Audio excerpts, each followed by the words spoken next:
ఒకటి గుర్తుపెట్టుకో అన్నయ్య, వదిన గురించి పట్టించుకోవద్దు. వదిన ఇక్కడే ఉండాలి.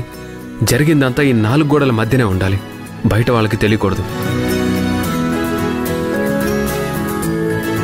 రేపు పెళ్లికొచ్చిన వాళ్ళందరూ మీ ఇద్దరిని చూసి సీతారాముల్లో ఉన్నారని అనుకోవాలే కానీ మీ గురించి తప్పుగా మాట్లాడుకునే పరిస్థితి రాకూడదు. అందుకే తనని పట్టించుకోవద్దు, తననేమీ అనొద్దు. అలేఖ్య ఇంట్లో ఉండడం చాలా అవసరం బావగారు. తను అడుగు బయట పెడితే ఇంటి పరువు బజార్న పడుతుంది. అది మనకి మంచిది కాదు, మన కుటుంబానికి కూడా మంచిది కాదు. సరే భూమి, పెళ్లి పనులు మొదలు పెడదాం. పనిలో పడితే ఆలోచనలన్నీ మనసులో నుంచి వెళ్ళిపోతాయి.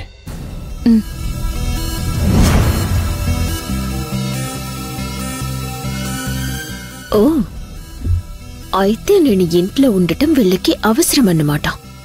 నేను వెళ్తే పరువు పోతుందన్న భయం కూడా ఉంది. పోనీలే, నన్ను నేను కాపాడుకోవటానికి నాకొక మంచి విషయం తెలిసింది. ఇంకా ఈ ఇంట్లో నుంచి నన్ను బయటికి పంపించే వాళ్ళు ఎవ్వరూ ఉండరు. అనవసరంగా ఏం జరుగుతుందో ఏంటో అని పొద్దున్నుంచి పచ్చి మంచినీళ్ళు కూడా ముట్టుకోలేదు. వెళ్ళి కడుపు నిండా తినాలి, బాగా ఆకలేస్తోంది.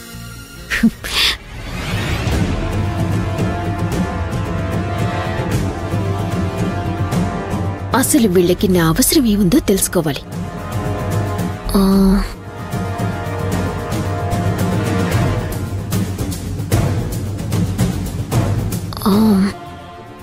తెగే వరకు లాగుతున్నానా? ఏం కాదులే, ఏం జరిగితే అది జరుగుతుంది.